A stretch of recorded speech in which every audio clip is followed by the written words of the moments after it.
irqiy qirg'inchiligining boshlanishidagi zo'r tutqunning qandaq o'rnalishi hamda buningga qandaq omillarning sabab bo'lganligi yanada to'liq yo'ritilmay kelayotgan bir tema bo'layotgan edi. Kishilik huquqni kuzatish tashkiloti e'lon qilgan bu vaqtdagi maxsus dokladda Xitoy hukumati ta'kidlayotgan terrorlik va zo'ravonlikning nimani ko'rsatilganligi yana bir qatim namoyon bo'ldi. Ularning tekshirish guruhi Sharq Turkistondagi soqchi doiralari terrorlikqa chetishlik deb mavzu qo'ygan 50 mingdan ortiq yanpon hujjatini bir-birlab tekshirib chiqqan bo'lib, ularning hammasi Xitoy hukumati yuqori fan texnikaning yordamida ijro qilayotgan g'oyat zo'r nazorat mexanizmining oxirgi xulosasi shaklda to'plangan uchurlar hisoblanadi. Xitoy ayni vaqtda bir appni yanponlarga majburiy tushirgan bo'lib, kishilik huquqni kuzatish tashkiloti Xitoy bo'limining direktori Maya Wang Xitoyning buncha ko'p kishilarni lagerga qamab bo'lishida bu appning muhim rol o'ynaganligi haqida to'xtalib, biz bu qitimliq tadqiqotda shu applarning zodi qanday rol o'ynaganligiga alohida diqqat qildik degan.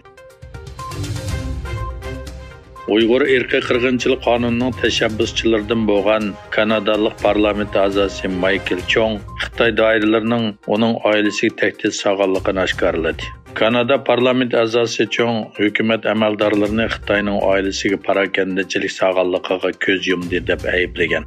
Shuning bilan bir vaqtda Beijingning Kanadaning ichki siyosatiga aralashmoqchi bo'lganligi to'g'risida oshkora tekshirish elib berish uchun bosh ministr Johnson Trudeauga besim ishlatishga chaqirgan. Amerikadagi bir bexatarlik va nazoratchilik kasbiy tadqiqot guruhi 5-oyning 2 kuni axborot e'lon qilib, Shanxay soqchilarining bu shaharga kelgan Uyg'urlar va Sharq Turkistonga borgan chet el muxbirlarini ta'qib nazorat ostiga olganligini oshkorlagan. Ma'lum bo'lishicha, Shanxay shahridagi soqchi idorasi har soatdagi yot g'ayri odamlarni suzib chiqadigan 26 xil modelni sonliq ma'lumot omboriga kirgizayotgan bo'lib, uning birisi alohida xodimlarni ko'rsatib berish modeli ekan. Uyg'ur rayoniga boradigan aeroplan yoki poyezdning biletini zakaz qilgan chet el muxbirlarga avtomatik belgi urib qo'ydi ekan. Amerika Kengash palatasida dunyo uchur urushi doirasida Xitoy, Rossiya qatorliq davlatlar bilan qanday raqobatlashish masalasi muzokara qilindi. Tarmoq komitetining raisi Bin Kardin yig'inda Xitoyning parxo'rlik badiliga xalqaro axborot vositalari bilan ittifoq tuzganligini o'tirg'a qo'ydi. Federatsiya tekshirish idorasi FBI'ning boshlig'i Christopher Wray oldingi hafta bir parlament komitetiga mundaq dedi. Bizning harbiy to'r mutaxassisimizga qarshi Xitoyda 50 xalq kirba.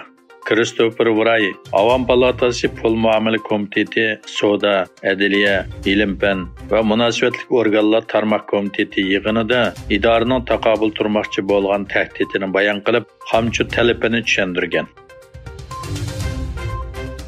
Shimoliy Atlantik aktiv tashkiloti Hind Tinch okean rayoni bilan bo'lgan aloqasini kuchaytirish uchun Yaponiyada ish bajarish o'rni ochadi ekan.